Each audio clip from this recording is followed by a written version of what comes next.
So going over the chapter, I wanted to summarize topic by topic once again. What is this chapter all about? So we have current liabilities, which essentially most liabilities are an obligation to pay, and it's basically the cash or sacrificing of assets in the future. So what is a current liability?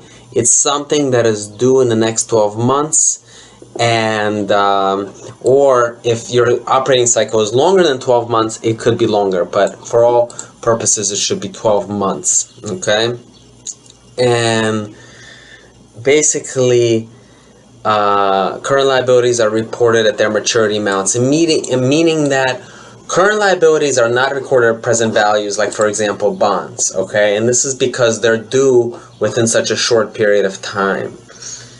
So what are kind of open accounts and notes do we have?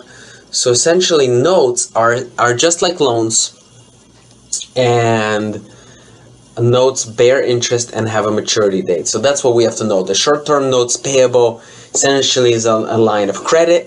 It bears interest. The interest is face amount times the annual rate times the time to maturity. And then there's disclosures as regards to the terms of these kind of loans. Commercial paper, it is basically a corporate short-term loan. It is large, it's lower rate because it's short-term, and maturities range from 30 to 270 days. So it's very short-term, and low rate because it's short-term.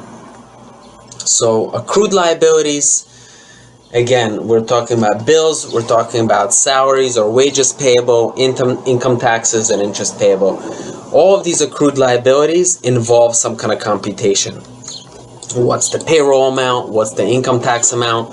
What's the interest payable? This is all based on some kind of calculation, some kind of bill that you're going to have, and the accountant's position, you have to understand the terms of how to calculate the payable, whether it's interest or taxes or payroll. And then once it is accrued, it will be paid at a later time, okay? So employees' compensation, this is regarding, do you actually even accrue an employee compensation? And we're going to go over payroll at the end. Liabilities from advanced collections. This is resulting from customers, for you collecting payment for products or services that haven't been performed yet. So this creates a deferred liability. And just to note, a deferred liability converts to revenue when the seller satisfies its performance obligation to deliver services. So when you have, say, you prepaid rent, the rental company was going to have to record deferred revenue because they actually have cash. They do have the cash, and it's not revenue because it hasn't been earned yet, and it's going to be deferred revenue until it is earned. As the revenue is earned, the liability is reduced. Okay. Current and non-current classification. The biggest one that oscillates is current maturities of long-term debt. This is very common.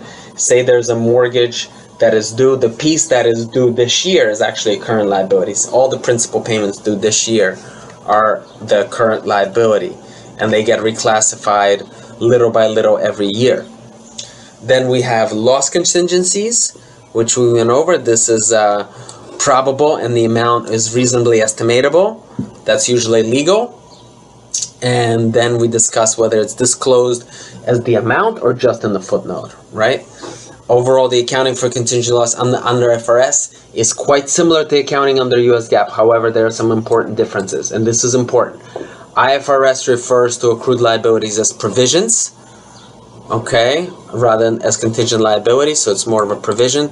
The term contingent liabilities is used for all of these obligations in US GAAP, so it's provisions. IFRS requires disclosure but not accrual for two types of contingent liabilities: possible obligations whose existence will be confirmed by some uncertain future event, and a present obligation for which either it is not probable that a future outflow will occur or the amount of the future outflow cannot be measured. So a little bit less disclosure on the IFRS side.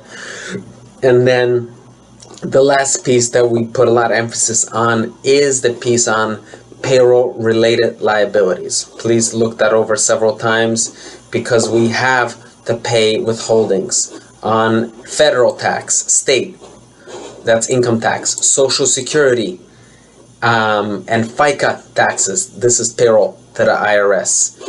They also have other type institutions that you have to pay, which is the private pension plan and the private medical and insurance plan. So they reviewed the example on this one as well. And next week I'll provide more detailed solutions to the questions that are related to this chapter.